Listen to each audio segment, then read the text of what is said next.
My name is Gary Ferrari. I work for actually 3 companies. EPTAC, which is a training company, and I have my own company, Ferrari Technical Services, and I work for a board fabrication facility for military electronics, FTG circuits. I have more years than I want to admit in the industry, close to a little over 50 years. My primary function is the IPC Designers Council and electronics. That's my forte. I have in my years worked in industrial robotics, and I've done nuclear power plant design, electronics, and certainly circuit boards. And what I want to talk about today, there we go. We're going to talk about something about design. I want to talk about education. And then what I want to do is something that I find is pretty much lacking in the industry. It's knowing that there's information out there to help you with all of your designs. And I travel all around the world teaching, and you'd be surprised how many people don't even realize that there's so much information available, regardless of the Google. I'm just talking about regular industry-based information. So we're going to go through several things. I'm going to introduce you to IPC, which is a trade association, and on and on. We'll have some fun. I start off all of my presentations, I don't care what it is, whether it's something about swimming or whatever it may be, with this slide. This is a product development cycle. And it's very important. You get someone that thinks that they're going to design some kind of a widget of some sort. That's in the planning stage. And they say, okay, we want to take a power supply that's about 20 inches wide and make it down to the size of a watch. No concept of manufacturing or whether you can even do it, but that's what they want to sell. So they start at the product planning, and then they go into the actual, some of the details, some of the design and the logic design, and from that point they go into the physical design. Then you can see the detailed design and manufacturing links. What's happening on this product development cycle is something that's very, very important. Okay, we can design just about anything, but if we can't build it in mass production, for production, then we've designed basically nothing. Okay, it looks good, it's great, but nobody can buy it. So we get paid by shipping products out and exchanging it all around the world. So this product development cycle is very, very important because it takes you through the progressions, and if you ignore the production part down to the manufacturing links and the prototype designs and out to manufacturing, if you ignore that and you get to that point, all the money and time that was spent to develop that product goes down the tubes because you have to go back and redesign it so it can be manufactured. So my purpose and what I'm going to be talking about here is to give you the tools so you know, okay, I'm designing this, but there are restrictions and there is information I can get so that when it gets down to the end, it's a useful product. So that's really what we're going to be doing. It all starts off with some key players, and anytime you're going to design, it's not just the electrical engineer or the mechanical engineer. You need to get everybody around the table on a new product. The mechanical engineers, the assemblers, the fabricators, I'll say design. I'm going to say that's a layout design. There's a difference between the two. We'll talk about that in a little bit. A project engineer, because he's the person with the money. Someone for scheduling, getting all the scheduling for getting components and parts, as well as scheduling to get it out on time. Someone for tests. You have to test it for life expectancy. And then last but not least, and no special order, are the electrical engineers. All of those guys affect each other, and you really need to have them all discussing what this new widget is going to be. What are some of the pitfalls, etc.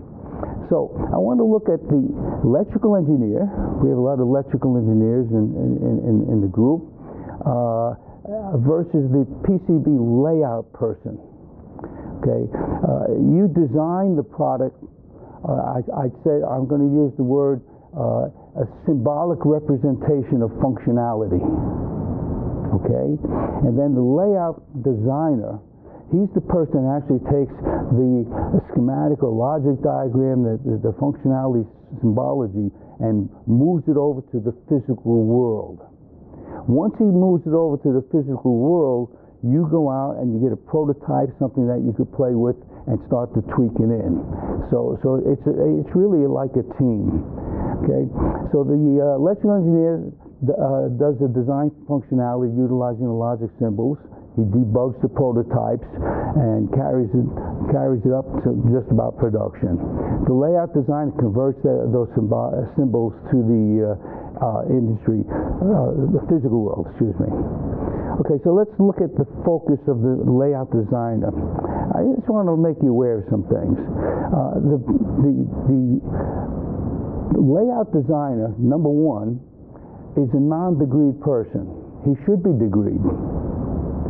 Okay, and we have there aren't any schools or colleges that are teaching layout design. The best you can do is get it from the CAD supplier, computer-aided design tool, and he teaches you how to turn the equipment on and find all the menus. But they don't teach you how to design, because there's a lot involved in design. You'll see it on all the slides. So that designer has to be able to read your schematics and logic diagrams, understand the flow, understand how they affect each other. He has to know pretty much, he or she. Working hand in hand with a good engineer, then they learn. Most of them have learned OJT, on-the-job training, for the layout designer. They have to understand material characteristics, all the different materials, permittivity, loss tangents, thermal, mechanical, from sheet metal through electronics. They have to understand the relationships. They have to move the components around to get the electrical performance that you're looking for. And they also have to watch out for the mechanical and the thermal, the heat, and everything else. Let's go on. We have some more. In the material characteristics, they have to understand how the profile of the copper that you're using on a printed wiring board affects your high-speed signals. Okay, because they can make you fail. They have to know the edge factors. They need to know something about thermal management. Okay, at the component level, because components generate heat, and some components can stand more heat than others. They have to understand the thermal management on the board level itself. They have to balance that the heat on the board so that you don't get any stress points that can create problems in the plated through holes and the interconnect that are sitting on the board. They also have to know something about the thermal materials. Different types of laminates have different thermal conductivity factors. Okay, and heat sinks and coatings, the effect of coatings that on heat. They'll also have to know about the thermal effects on the various components in the laminates and coatings. So it keeps on going. In the thermal management, you see some pictures of some of the products that are out there. Some of the boards, like that F22 board, that's a printed board that's laminated to a metal core that looks like a radiator on the inside, and they're running fluid inside just to take all the heat out of it. That's one design. Other ones are straight metal core type of boards. One down here on the bottom. There's another one here. This little guy here says satellites on it. It's a 20-layer board with 4-ounce copper, very thick copper. It's thousands of those, up in the hundreds of satellites up there. And you have the ferrite cores going inside. So they need something about planar magnetics. More things. All right. Now, in electrical engineering, they need to know basic AC and DC theory. They're not going to sit down and take your job and have to know how to design a circuit. But they have to understand some of the variables. And when you say this is important, they ask why. You explained it to them. Now they remember it the next time. But they're certainly not going to be engineers designing the board. They have to know how circuit layout affects electrical functionality, the impedance, propagation delays, signal losses, layer stack-ups, and on and on. Oh, the wrong one. This one. There we go. Mechanical and board constructions, shock and vibration for the mechanical, dimensioning and tolerancing. You have to have a tolerance just about on everything. And they have to know how, when you have multiple pieces that you're trying to put together into an assembly, that you don't have a stack up of tolerances where they don't fit together. They all have to do a total tolerance analysis on it. As far as the circuit board constructions, I've shown you a couple here. The one on the bottom here, this is called a rigid flex. This section is all rigid, and then you have flex in there. Just, you know, it's very flexible depending where it's going. I think I have another one in here as well. The other one shows the complex constructions that are involved. So you have single-sided, multi-layer, flexible, rigid flex, high-density interconnects, and it goes on and on. High-speed, microwaves. Everyone has their own little criteria. Here you can see some complex layout. This one here I think is like a 30-some-odd layer board. All of these are complex, and the designer, the layout designer, is the one that's responsible for that. So he's taking your physical, your symbolics, and has to create that part of it. Now you get involved in some of those from some of the impedance control, because you're going to say, listen, this transmission line I want for this signal and the reference layer has to be 50 ohms with a tolerance or whatever number it wants to be. But then he takes that information and he creates that stack up so that it matches what you want to do. Okay, sometimes it's in conjunction. We'll talk more about that later on. And you can see a whole bunch of things on here. We won't go through those. Yes? Is there a limit on the number of layers that you can have on a... There is a limit, and it's a manufacturing limit. And every manufacturer is not capable of every limit. Okay, like in our factory, we can do up to 40 layers.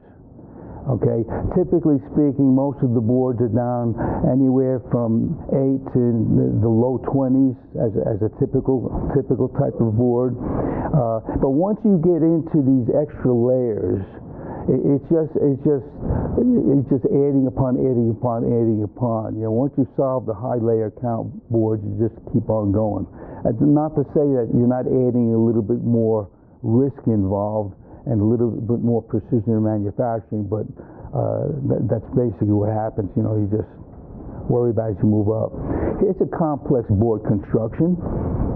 If you look at this particular one here on the left-hand side, you'll see these are all rigid flexes. So these are rigid, the flat parts with the components on them, and the little greenish colors are the flex. So they're all interconnected.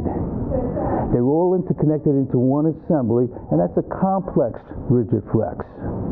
Okay, and on the right-hand side, that's what it looks like when you bend it all together. You put it all together, and that's going to fit into a specific box of some sort. All right. When you start looking at the rigid flex designs, you can see in here, you can see the different colors in the middle. This is all the flex portions going through. And here, when it's being manufactured, you can see the flex in between the rigid type of boards. And then these are all fold to fit. You have rigid flexes sitting in the laptops. You have them in the printers. You have them in cameras. You have them throughout the industry. Matter of fact, the flex and rigid flex is the largest growing segment of the industry at this particular point in time. So what is expected of a layout designer? Okay, a jack of all trades. He has to know a little bit, enough to be dangerous in every spot. What I tell all the new designers, myself, I say, I don't want you to have to know everything. You're not supposed to be an encyclopedia. You're not supposed to be everything to everything. But what I want you to know is recognize when there might be a problem and to ask the question. I would rather work with a brand newbie that knows nothing, because I know they'll ask me the question and not just assume something. Whereas sometimes you get some of the older people in the industry, they know it all, and they're not going to ask a question. Next thing you know, they're in trouble because they're into a new technology that they're not prepared for. Okay, layout design is education. Formal degree, 4 degrees, nothing. OJT, on-the-job training. I mentioned that earlier. identify career path. This is the killer. You know, I'm sure most of you went to high school, okay? And in high school, when you get up in the senior year, you have to kind of say, okay, I'd like to go into this field, computers, or I'd like to be electrical engineering or something to that effect. You go to the guidance councils at the high school, layout design, it doesn't exist. There's no schools for it. It doesn't exist.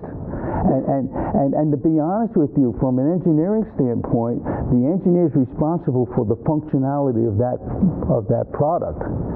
And he's not looking at all the interactions with assembly and fab and field service and all those other things. All those points, the designer's doing that. So in essence, the designer could really cost the company a lot of money. Okay, an engineer can too, but your product would never get out there if you didn't get it to work. So you get it to work is fine, but the designer, if he makes them manufacture something bad forever, it's big dollars. Big dollars. They can affect the bottom line pretty well.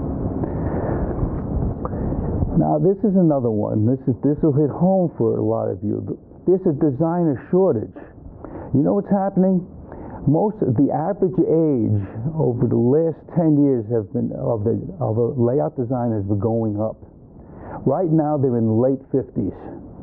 They're all getting close to retirement age. And now all the big companies, the Northrop Grummans and the Boeings and the Lockheeds, all those guys saying, wait a second, we're going to lose all of our talent over the next several years. So what we have been seeing is that they're now trying to force engineers to do the layout function as well.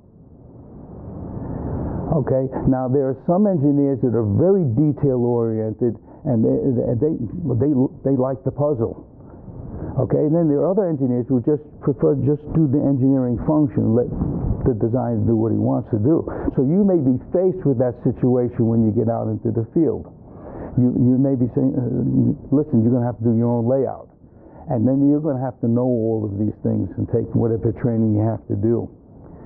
So be aware of that. Now, there are tools to assist the layout designer. And when I say layout designer, you know, a lot of engineers are very interested in that. So the tools are out there, and I'm going to cover some of those. Okay? IPC. IPC is a trade association. That's where I'm going to find the tools. Okay, it's a trade association. It was founded in 1957 by 6-member companies, and those companies were board fabricators, bare board fabricators, and it's grown over the years. Okay, it has a strong foundation as a technical organization and dedicated to meeting the industry needs around the world. The world looks at our standards and we pass them on around the world. I'll show you some slides when we get down there. The focus is on design, printed wiring board manufacturing, electronics assembly, and all the testing and things that go along with that. We don't get involved with the components. That's another organization. It's an international association to further the competitive excellence and financial success of all the member companies that make and use the designs. The areas that we're working in, advanced microelectronics, aerospace and military, automotive, computer, industrial equipment, medical equipment and devices, and telecommunications industries. There's over 3,700 member companies worldwide.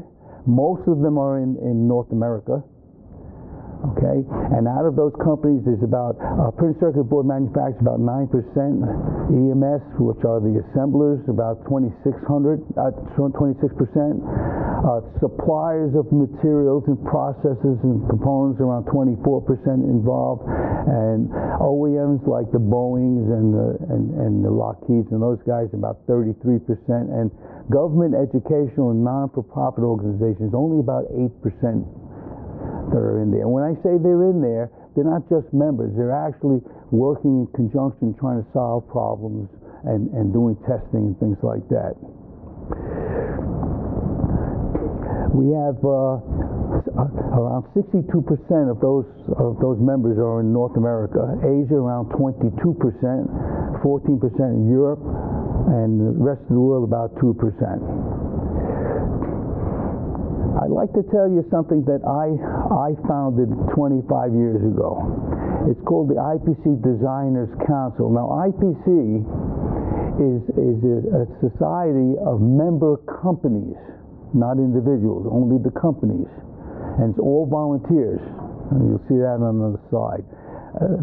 The IPC Designers Council actually is a professional society within IPC by individuals only.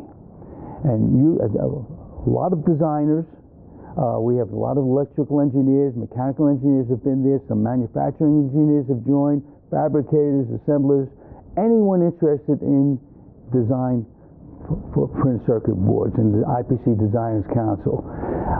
They meet maybe once a month, maybe in the evening, or maybe a long lunch hour, maybe once a quarter. We have chapters all over the world. I think I have them listed here. It's very expensive to join the Designers Council. The dues are free.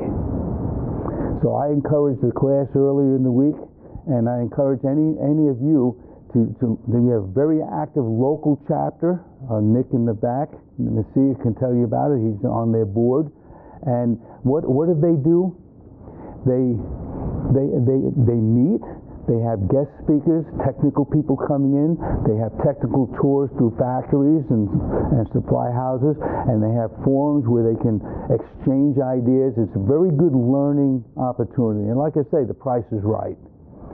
Okay. Especially education study groups, new technology. They all sit around and they discuss, they go out and find information and have study groups. We have that certification program for designers. They run study groups. Matter of fact, the group of that was here earlier in the week, I'm going to try to encourage them to be, to chair the study group for the next group coming down the line. But the guest speakers, we spoke about that. They have open forums and everything else. IPC itself is a volunteer organization, as I mentioned earlier. They have a management council for the print circuit fabricators. They have the Assembler Council, EMS Council. The SMEMA Council used to be the Surface Mount Equipment Manufacturers Association, and they now became a council of IPC. They have the Suppliers for Material Management Council. They have Solder Products Council. They have the OEMs, which are the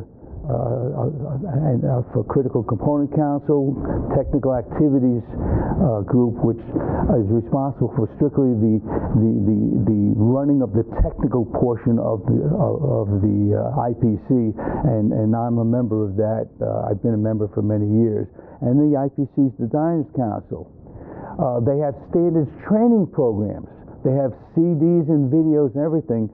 And you get certified in these programs. So you can, if you want to know something about soldering, you take the soldering one. They'll teach you all the techniques, the new techniques to do different types of soldering, and you can get a certificate to be certified on that. So they go right down the line. The J standard 001 is soldered electrical and electronic assemblies. If it has to be assembled and soldered and tested, that's the standard, that's the parent standard. And then you have a pictorial representation of that in the A600. You also have the IPC 6012, which is the performance spec for the printed board. And what these IPC standards do, when I see a performance spec, something like that, they set the minimum bar. And what I mean by a minimum bar, they say, listen, we've done all the testing, the industry's done the testing, and we find that if you go below the bar, you have a reliability or life expectancy hit. You're not gonna, it's not going to work for you.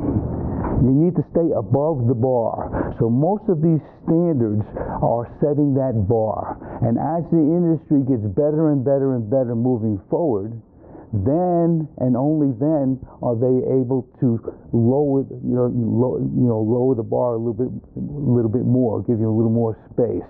And you see on some of the samples I'm going to show you, you see the grayed out text there, things where we're changing as things progress. You have wire and cable harness things, you have rework, modification, repair of assemblies, ESD control, hand soldering, component identification, lead-free, operator safety, workmanship, that's a double. Okay, surface mount and through hole processing. You have high-speed design, microwave design. I could go on and on. There's a whole list of these things in there. Now, the Designers Council education has the professional designer certification. Now, we developed this thing 25 years ago. Who's the we? The designers developed it. It's designers for designers, and that education program, it's a certification program, is administered worldwide. It's in several languages. So if you, the gentleman, the people that were in the class earlier in the week, they have a certification right now as the basic one, the CID, and the test they took is the same test that's given in China, same test in France, same test in Germany. Everything's exactly the same. It's a portable credential that goes with you around the world. We have over 4,500 CIDs, which is what they took. That's like a basic level. That's the basic level of knowledge. So we know where you are. Now we build upon it with the advanced, and we have well over 1,000 CID pluses certified around the world as well. That's more advanced because it's much more electrical, much more detail, and etc. The markets that we're in, advanced microelectronics, aerospace, these are the same list that I mentioned earlier, same list. So I'll move ahead. You can see some of the markets here pictorially. Microelectronics sitting up in the upper left-hand corner. And you see the military and commercial avionics. Those are all high reliability applications, and of course your aerospace, military, commercial, and you also have automotive. All the automotive under the hood all falls under that. Your computers, industrial equipment, medical equipment, telecommunications. They touch base. If it has electricity running through it, it's covered someplace along the line. And they have, in conjunction with that, they have 9 use environments. Okay, from consumer products to computers to commercial aircraft to space, all the way down to automotive under the hood. Each one represents more risk.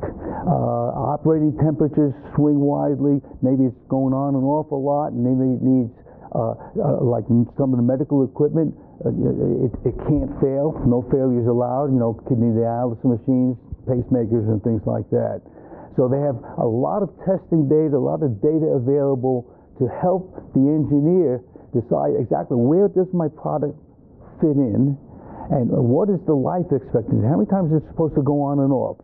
And is it going to last 20 years? And all the specs have the different performance classes involved with it. There's 3 major performance classes. Class 1 is your general electronic products. Your little calculators and some watches and toys and some of the low-end computers. Basically what it is, cosmetic imperfections are not important. So what if the silk screen or the legends are smudged or something like that? You plug it in, it works, everyone's happy.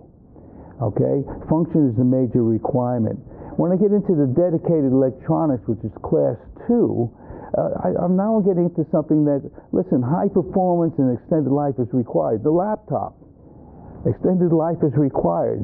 I don't want it to fail. Is it going to fail? Sure, it's going to fail. You have software glitch or hardware glitch, but at least if I get it fixed again, I can keep on going. Okay, so uninterrupted service is desired but not critical. And then of course the last one is your high reliability, your high product performance class. That one, performance on demand. Join the conference. A missile, downtime's not tolerated. A missile, you know,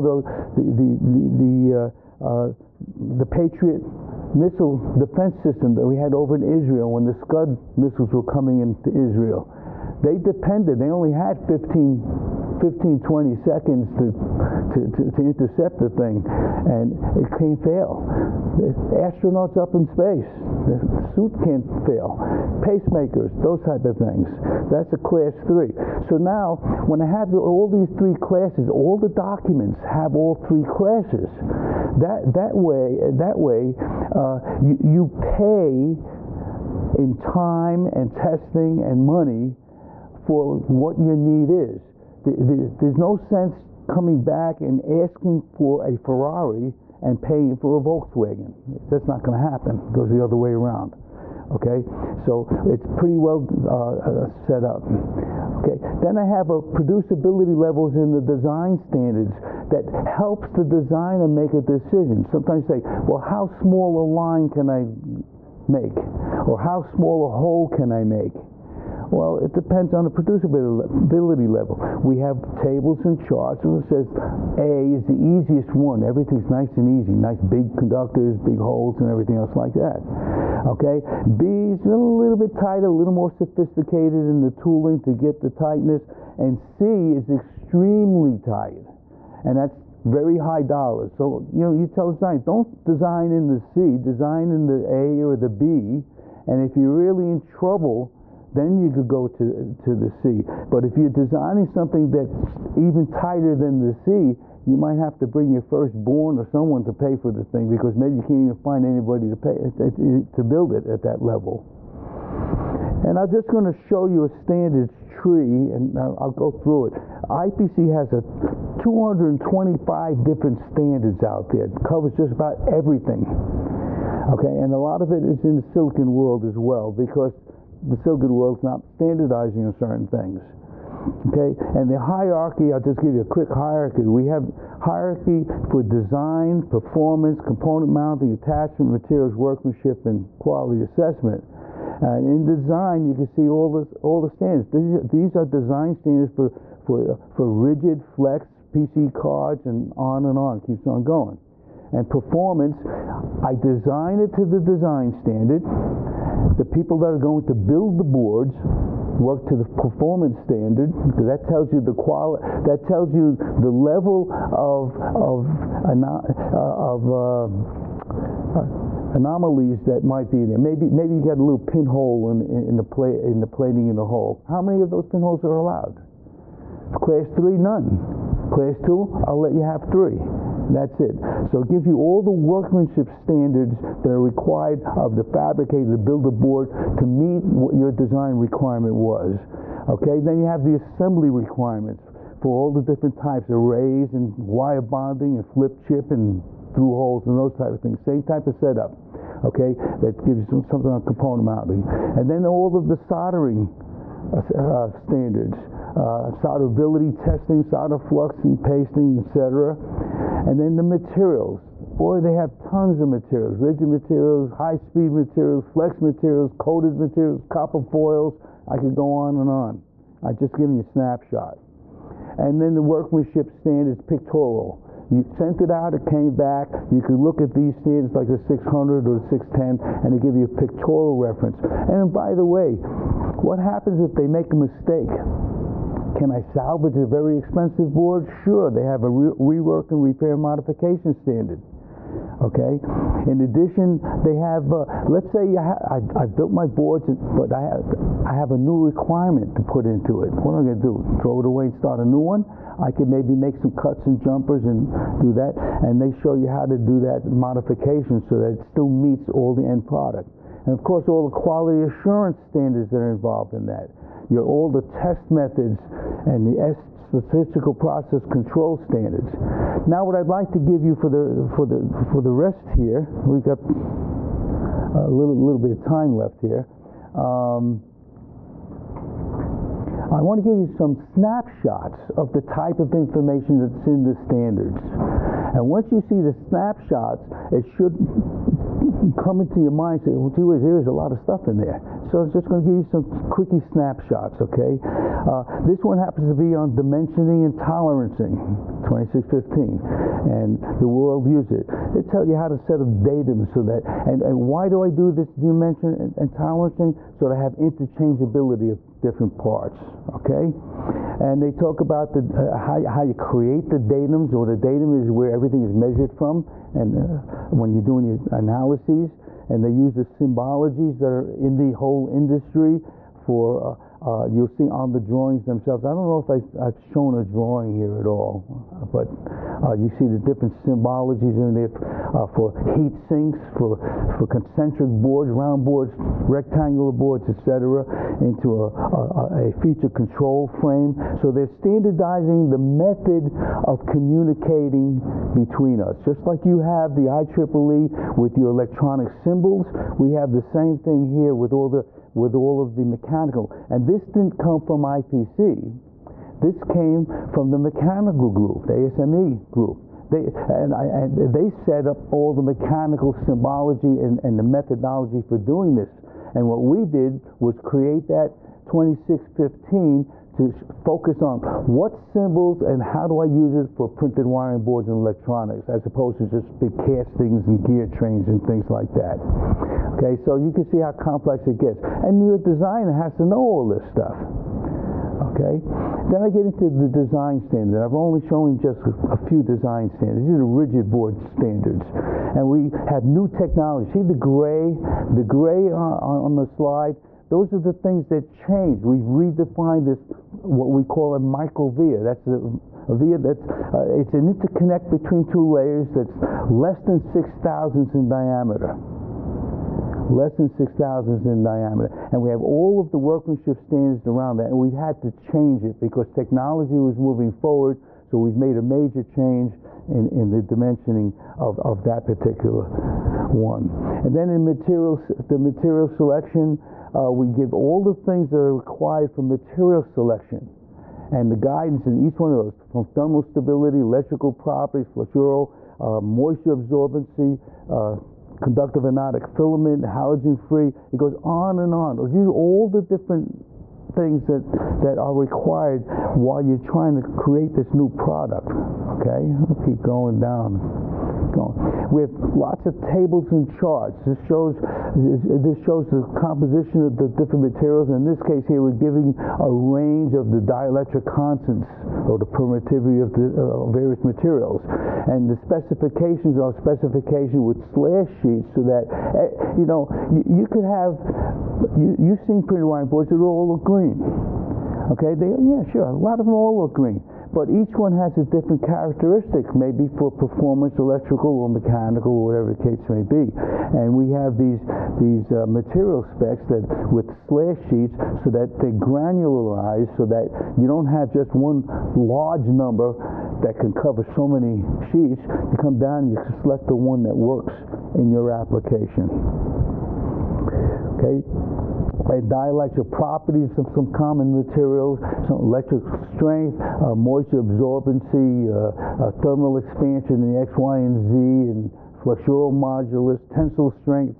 So these are all things that have to be considered. We even talk about how is the thickness of the material measured. Here you're looking at metal cladding, your copper, and it has a tooth effect. And how do you measure that? We can't have, where you see the word microsection, the two arrows over there, peak to peak, we can't have that come down below your minimum electrical spacing. You get arcing in between the layers.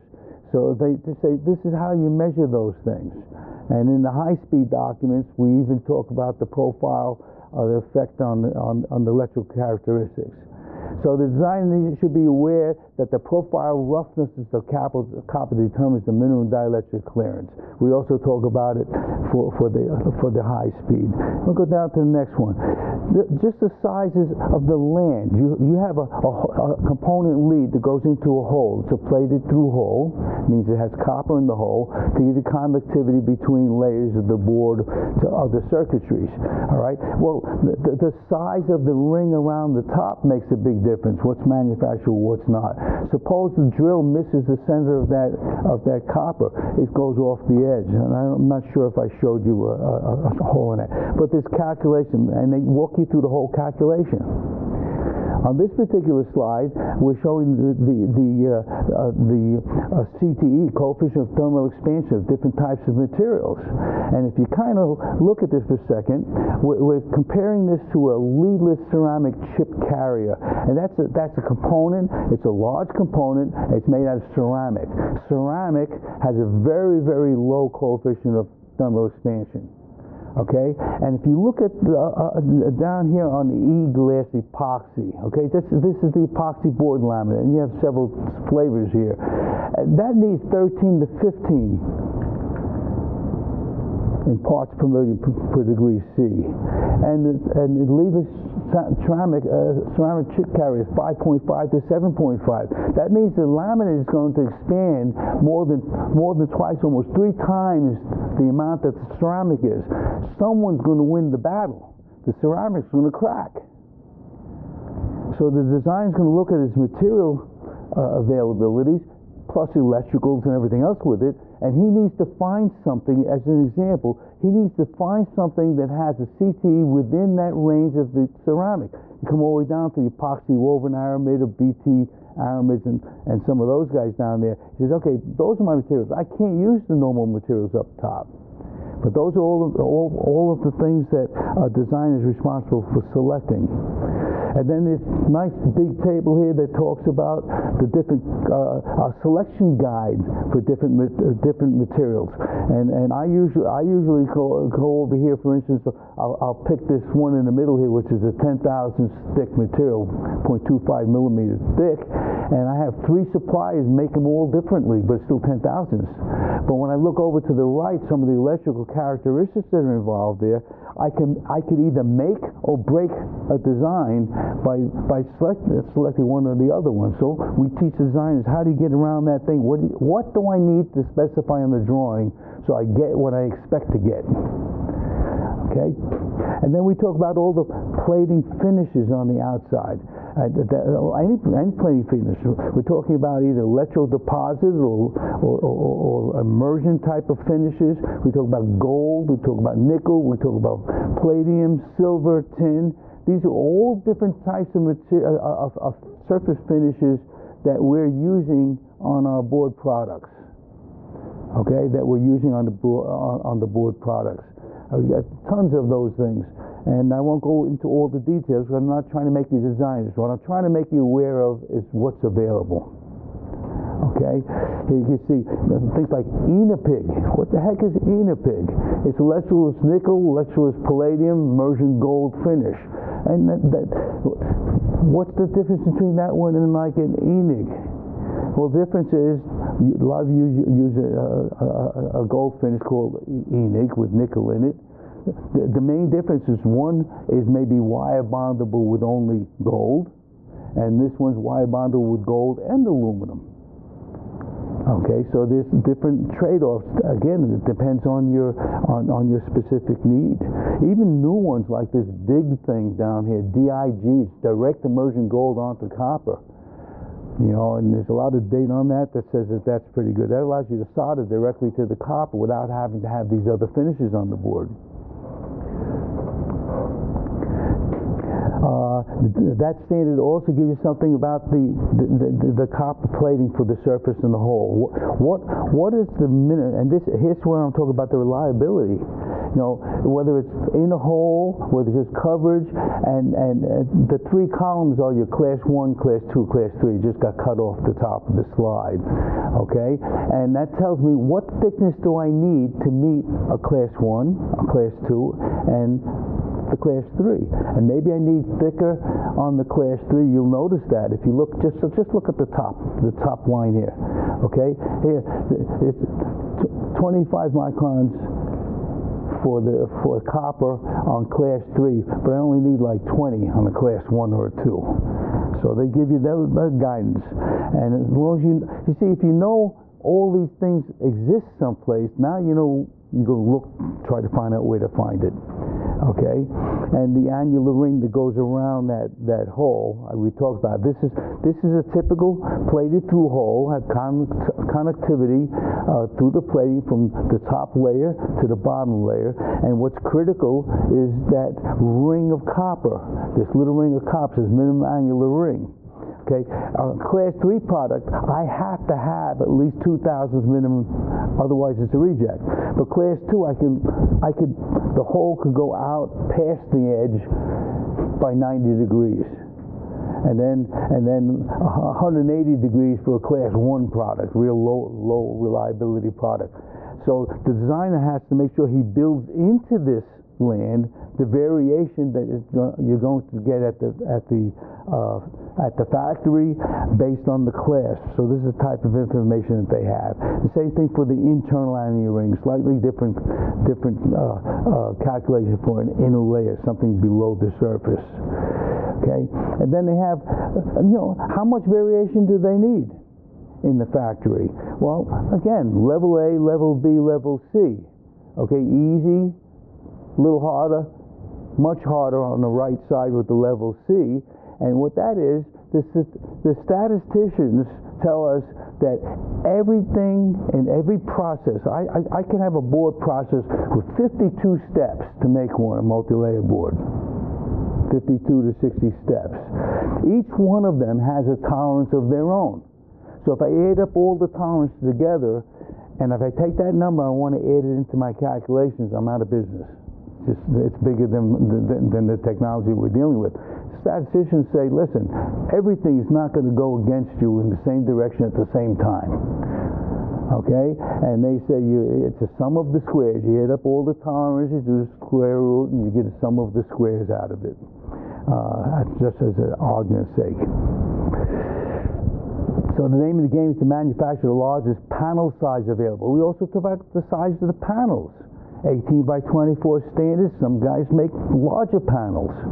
All right. Well, if what a fabricator wants to do, he wants to maximize the material usage on the panel. He wants to give you as many boards as he can on a panel. You get charged not necessarily per board. It says that, but you're getting charged for how much does it cost me to process a panel. A big panel, a medium panel, or a little one, the same processing. It's pennies difference in the amount of material to go.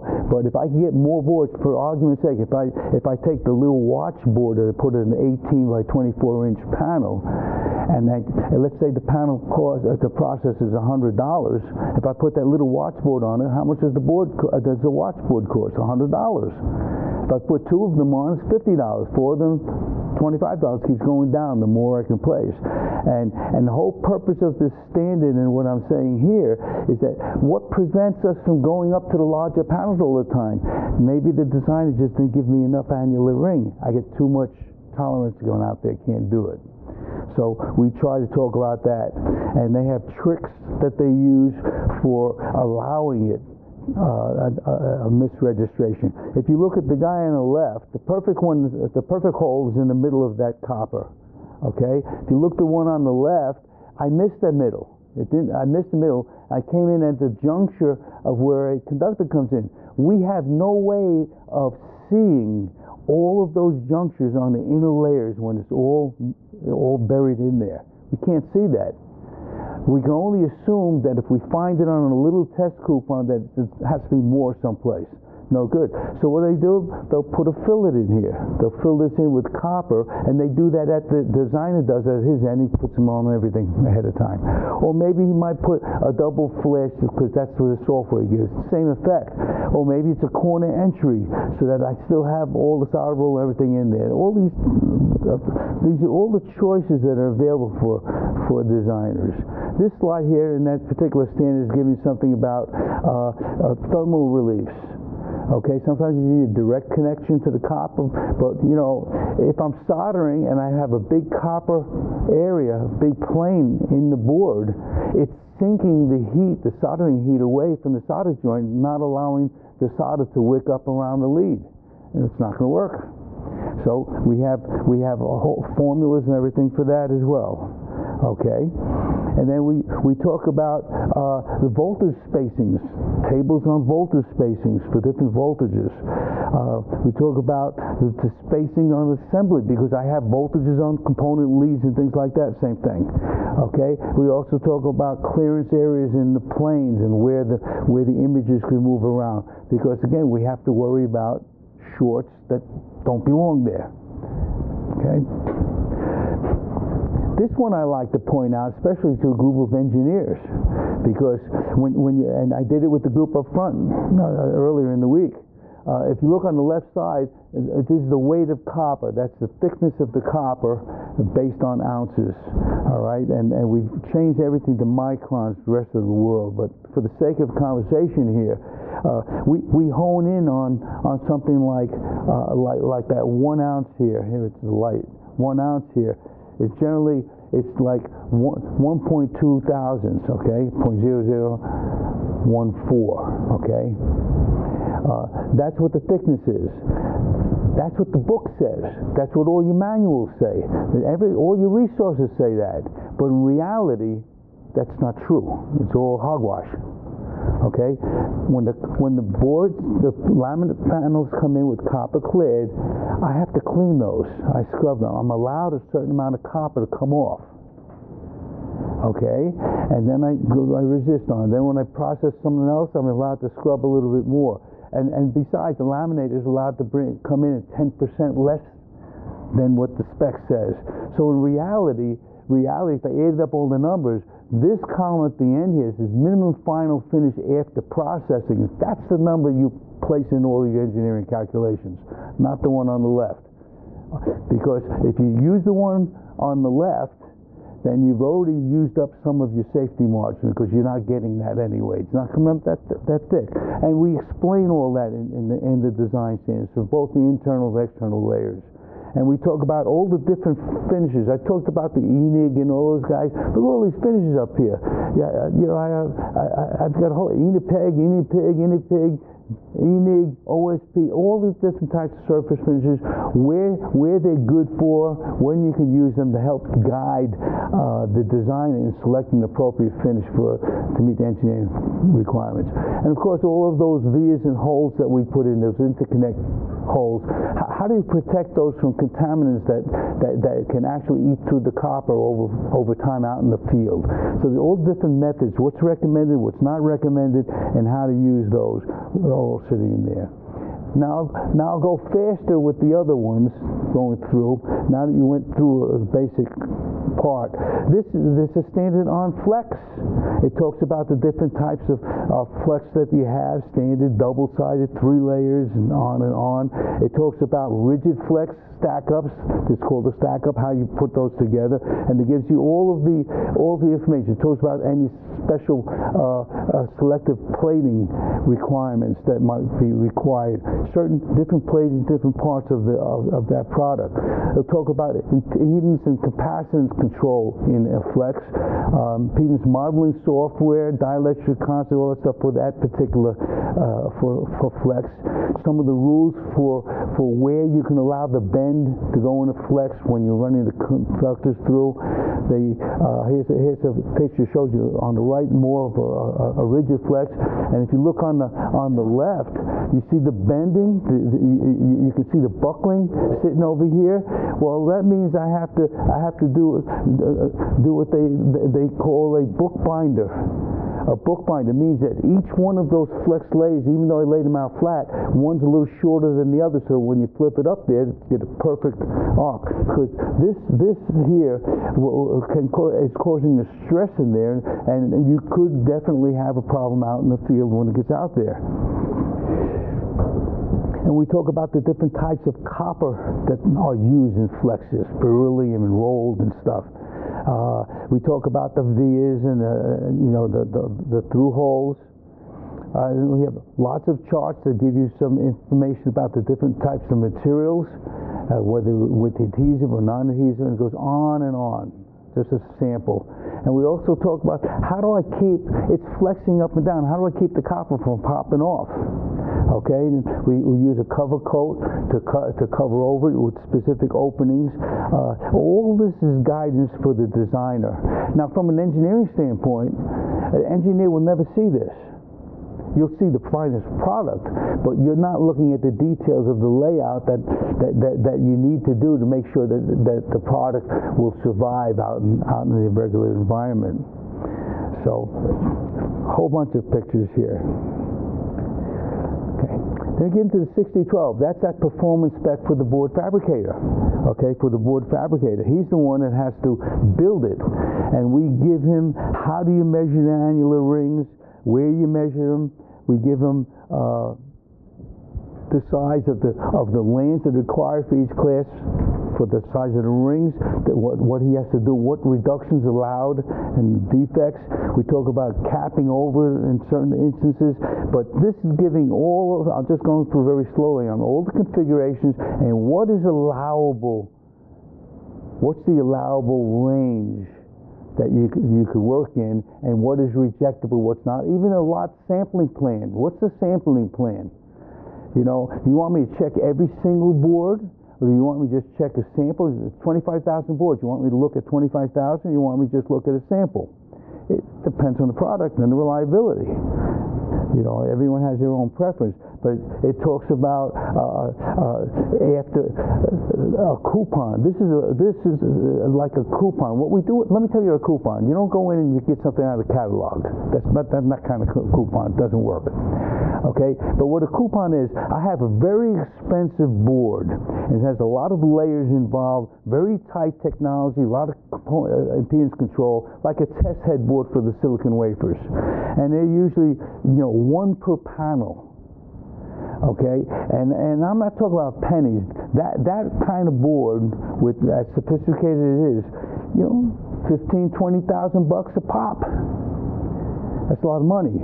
Now, do I cut the board up to see if it was a good one and make sure it was good, or can I come up with something else? Well, what we do on the same panel, we build a coupon. It looks like a coupon with specific holes and lands and things on it, so that I can take that coupon out, and then I can microsection, cut them down. I can look in the holes. This is a microsection you're looking at.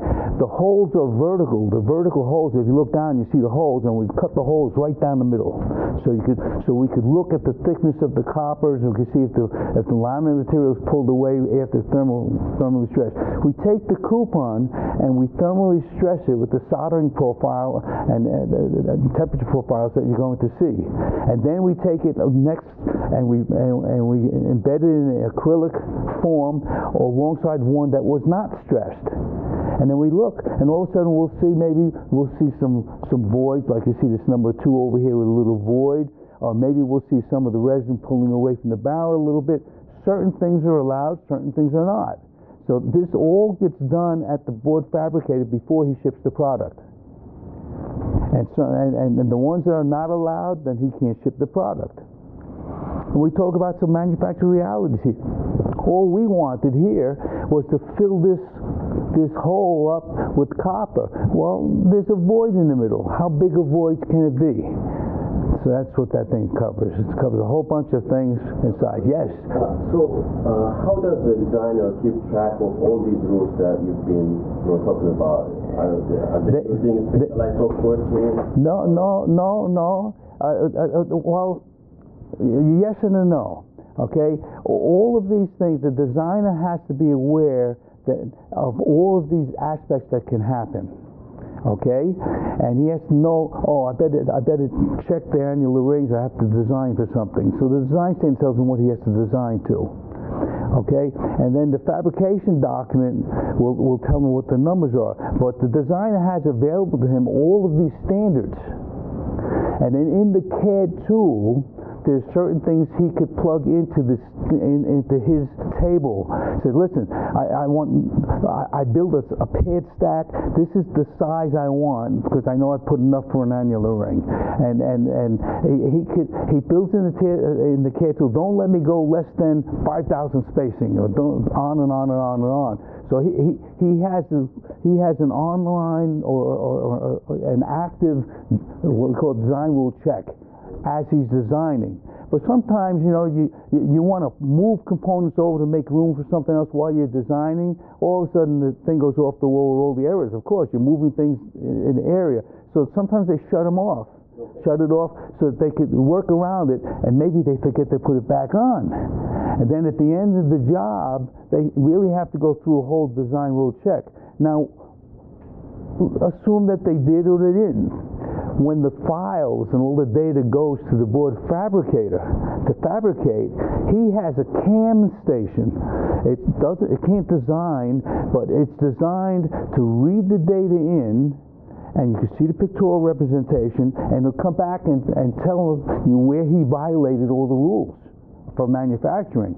And then you get the phone call, so listen, here, and there. The designer should have done it before it left his facility, but the fabricators are going to check it coming in, and they're not going to build something that they know they can't build. You know, so there are checks and balances, but both at the fabrication side and the designer side, assembly side, they all have these standards that they're telling you, these are the things that are critical you need to be looking at. And these are the things that a lot of people don't realize, that the books are there, and they're very easy to use. All right? Good question, though. So we have performance classes 1 to 3 again in here, and you could see just to answer your own question. It's telling you in here, for instance, class 2. This is etched annular ring. A 90-degree hole breakout is allowed provided the land conducted junction is not reduced, and it gives you the paragraph where you can find the answer. Okay, and they go on and on. And they have other tables. I don't know if I put one in here. This is a lot sampling plan. 25,000. I always look here for 500 pieces. For 500 pieces, class 1, class 2, class 3, and up on the top here in the green, those with the asterisk, those are called AQL, the acceptable quality levels.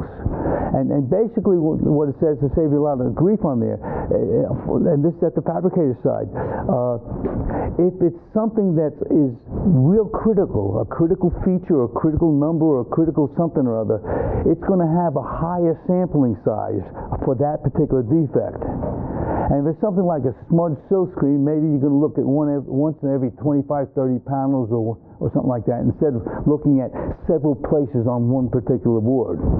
And here, it's got the 500 pieces over here. If I come over to class 3, it's saying here for a real important one, okay, well, let's say with the 2. That's what you guys are mostly in. If it's really important, low number, I only have to look at 21 boards out of 500. And if I find the defect in any of the 21 boards, I reject all 500, and the board fabricator has to now look at every single board. Okay, but I didn't have to look at all that. Now you messed it up. You're going to have to go look through it. Okay, let's move on. Okay, they talk about the round surface mount for all the ball grid array type of packages and stuff, and all the other surface mount. Little defects, you know, little defects along the side. Well, am I allowed those? Well, yeah, we've identified what we call a pristine area. That's where the component's land is actually going to be touching and has to be soldered. Beyond that, I don't care. But that area has to be perfect. And they go on. And then you get the 600J. That's a companion to the 6012 we just looked at. So you're the designer, you're the engineer, or something like that. You designed the board. You know, I don't want to keep looking up all these words. Okay, I have a board in front of me. Something looks a little fluky there. Is it good? Is it not? Well, the 600 is a pictorial representation of all the defects. All right, and what it does, it'll say, let's see if I have another one here. No, that's the assembly one. Okay, what it'll do, it'll give you a target condition. It'll give you a picture of what it should look like. It should look perfect, whatever it wants to be. Okay, and then it'll tell you the condition, what's acceptable, and then what's rejectable. So you just look at the picture, look at your board, say, oh, that's not perfect, but it's good, or nah, that's no good. And you send it back out again. And the reason I mention that is very often the designer or the engineer is responsible for ordering prototypes for them to play with. So, you know, there's information available. You can look at it, because you don't want to assume that it's good because it came in, it's nice, bright, and shiny. Okay? Then you put all your components on and nothing's testing right, and what's wrong with it? Well, you know, check it before you even put the components on, because sometimes the components are very expensive. They even talk about, in the, this one's out of order, but they also talk about the fillets that are designed there for soldering. What's the strength of the fillet? What's the size you need on the assembly side? Okay, and the terminations, the rest of the assembly documents as well. So let's see what else we have. Edge defects and crazing. So you can see the breadth of information that's sitting out here. They got tons of stuff, even in the microsections. That's a microsection, and they're looking for the cracks. See what it says? Non-conforming. That crack is no good. This is what it's supposed to look like. Okay, and you should be asking for those microsections. They talk about the solder mask covering on the board. You know, what about the spacing over the thin areas, over the corners? And what am I looking for inside of the holes? On and on. All right? And it flex, and etc. Then you get into the assembly standards. You get into the assemblies real quick, and we're talking about the same thing. You notice the theme? Class 1, Class 2, Class 3, and everything. So if I design it to a Class 2, they build it to a Class 2, then they assemble it to a Class 2, so everybody's on the same page. You're not asking for something more or less in any spot. But you could always, you can always take exception on the drawing and say, oh, there's a Class 2 product, but I want this feature to be Class 3, or vice versa. Okay? Okay, and they have all their tables and charts, and this is for all the different joints for particular every component that's just about out there, and they support it with photos. You see photos of the different components up there. Okay, and protrusion of leads coming through the board, and then the 610 is the pictorial representation of all the assembly products. Okay, you can see them all. You match the pictures. I think we're smart enough to match the pictures. You know, you look at the picture. However, you may match the picture, but the gospel is the performance standard. The 001 for assembly and the 6012 for the boards. The words in there, that's the gospel. This is just pictorial representation. Make life a little easier for you. And they told this one I threw in here as an interesting one. The CAD systems that the designers are using, they're always perfect. Okay, I want to place the component. It goes down perfect 90 degrees on the board, and everything's a perfect world. But we don't live in a perfect world. Okay, the manufacturing arm will actually give you information about how far it could be tilted and still be acceptable. And now, what I'm worried about, as an example, suppose that component was placed right next to a very hot heat sink. Now it's being chopped by or leaning against the heat sink, and now I've got a problem over there. Or maybe I have a carb rack with boards going up and down. I got through holes with the little soldering leads coming down through the bottom and stuff like that. Okay, if you look at it over here, it's now gotten higher. So since it's higher, maybe it's just getting chopped by the board when you're putting the other one in and out. All these little things are all covered. You can see even stand-up components, how you put the adhesives on them, what's acceptable, what's not acceptable. So I get into the material specs, the 4101 material spec. Okay, and they have all of these different slash sheets, lead-free compatible specifications, non-lead-free compatible specifications, and all the details about the materials, the peel strengths, the volume resistivity, all the electricals, and the lead-free restrictions, so that you can select your material from the slash sheet. And now you get into the world where say, okay, I think all of those parameters will fit within what I wanted as an engineer. It's got all the right temperature things, it's got everything that you want. Okay, and then you go and you build it, and it's not quite being the performance that you want it to be. So what's the difference here? Here I have a generic spec that says certain materials fall into the category, and maybe I have 3 choices of materials that the fabricator is giving you, okay? And they all fit in the same category, but maybe only one of them actually really works for you. The other one's just like marginal. They still fit within the envelope, but you needed a tighter envelope. Then I could place that one manufacturer's on the drawing. But otherwise, by going with the slash sheet, I'm letting the purchasing people buy from anybody that can supply any of the laminate within the slash sheet, because my design tolerance is within that envelope. So all of those things are all part of it. Then I get into the HDI, high density interconnect board. That's really most of the stuff's going that direction now. Real fine lines, fine spaces, high density connections. The holes of the real small micro vias all over the place, and you've got the different high density interconnects. You know, the first one up there, the type 1, it's strictly a through hole plated hole, and all I did was put a micro via from layer 1 to 2 on it. That's all I've done. I could do that in one shot. The type 2 sitting over here, what I had to do is I had to build a 4-layer board and totally drill it, plate it, inspect it, and everything.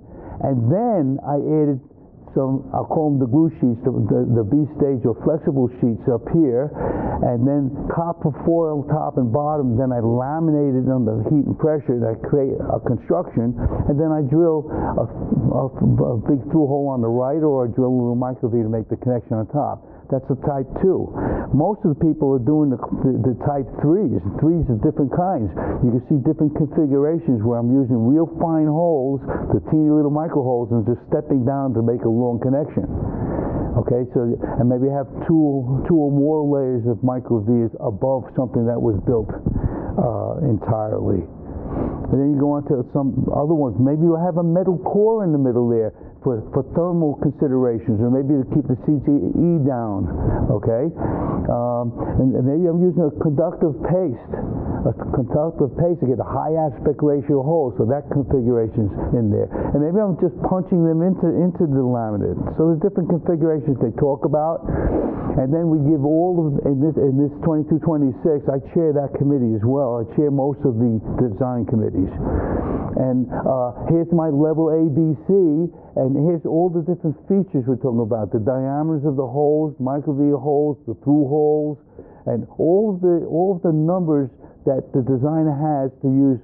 This is what people are using. That's where you need to be in that case. If you want to go outside of the numbers, then you don't have anything to support. You know, you as an engineer or a designer, if you come up with something and you picked it out of the air and it blows up in your face out in the field, they come to you and say, where did you get that information from? Why did you use that? If you say, well, I just thought, you know, well, then you own it.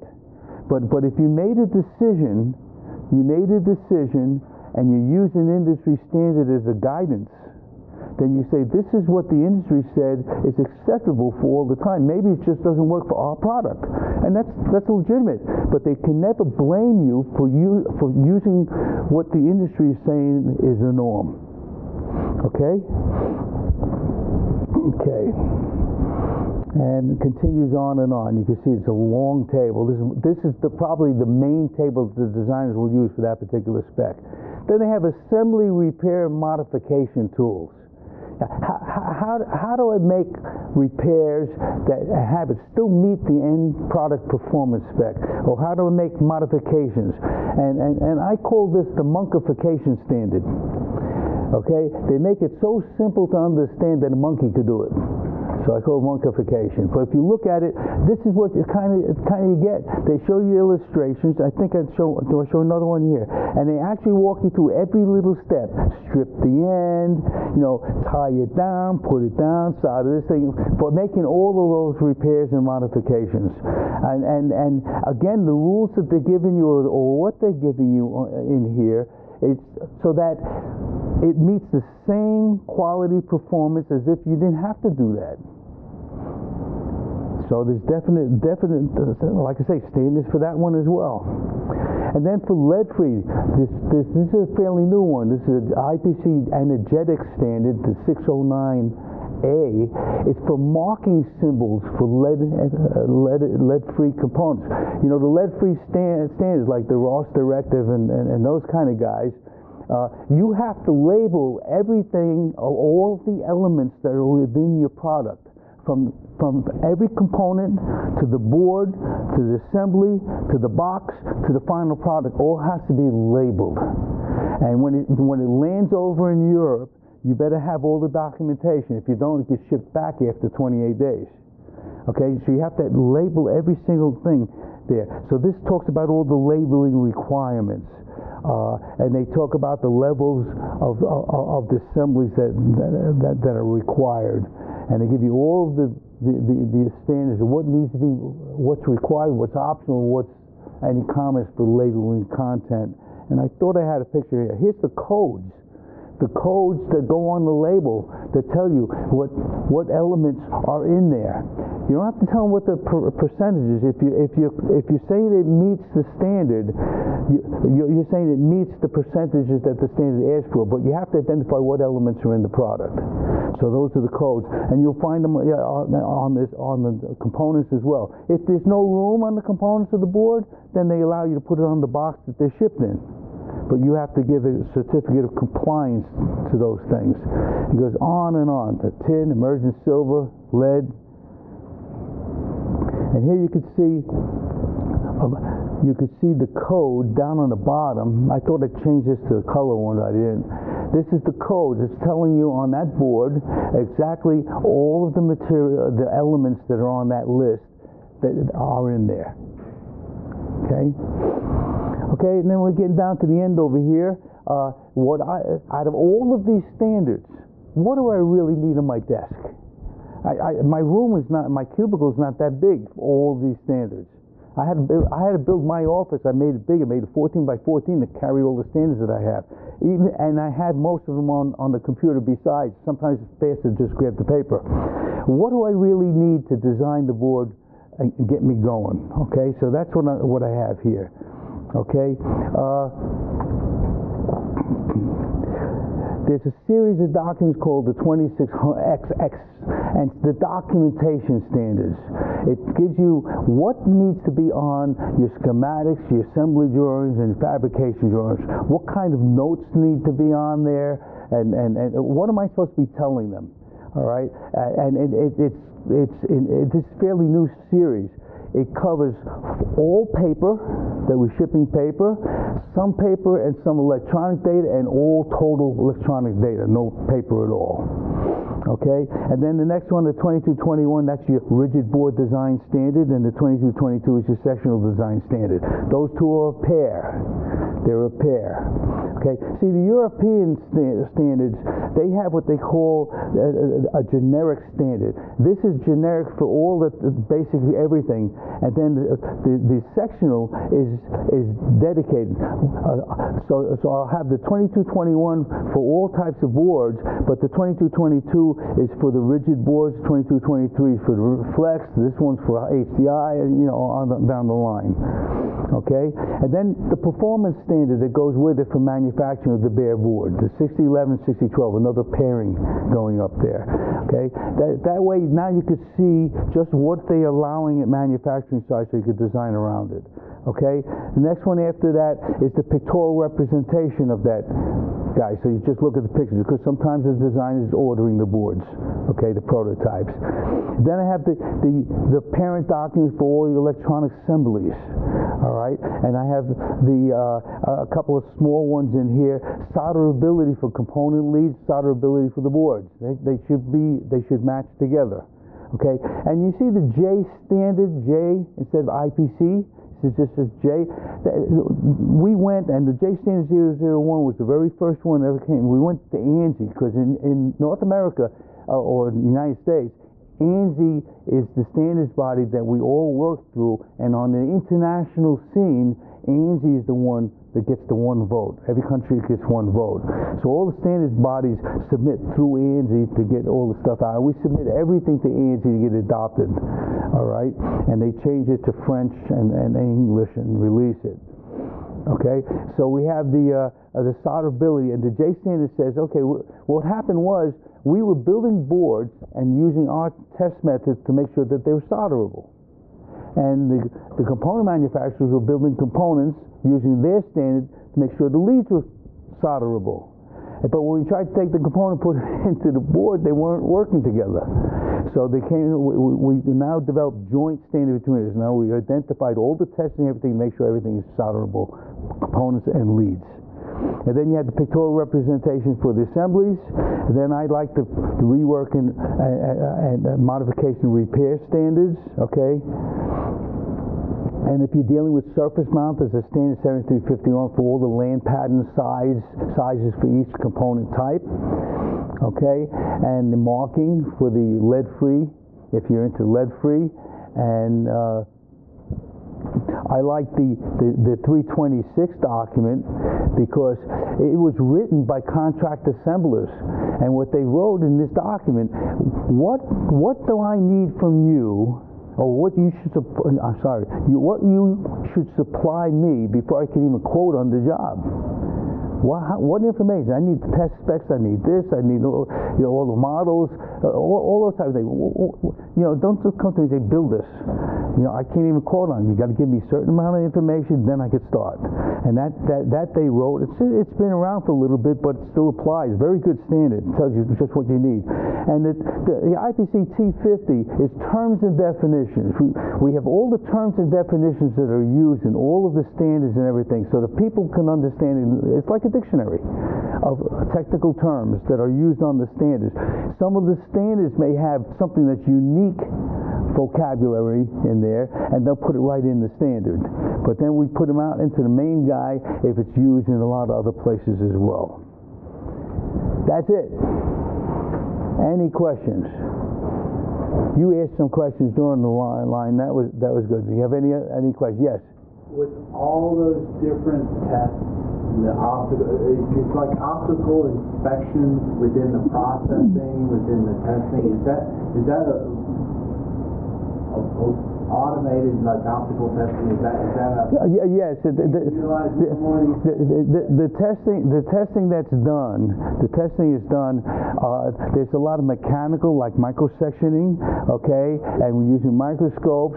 There's automatic X-ray inspection. There's optical inspection. There's ICT inspections. There's you go on and on. We use whatever's available. There's all kinds of specialized testing for that equipment. Absolutely. It's not just, and in some cases, at the end, they still look at them visually. You have visual, it's all broken down within the standards. Yeah. Any other ones? Yes? Yeah, my understanding is the engineer creates the layout, the circuit layout, right? And you, or the PCB designer, basically uses that to build the print circuit board. I just need to correct the words that you used at the beginning of the section. Okay. What you're doing, you're developing that schematic flow. Yes. Or logic flow, and that's symbology, symbols. Okay, that goes with the parts list to the designer, the layout, and now he creates and he takes the physical shapes of those components, and he starts to lay out the board within the parameters. So he brings it to the physical world, in the language of the assembler and the fabricator. Okay, Yes. that's good. So what's the format of that data that the designer obtains, or you're probably using a computer-aided engineering system, okay, and you have a data format coming out, okay, and the CAD tool will take all of those data formats. Usually it's a neutral format, it could be an intelligent format.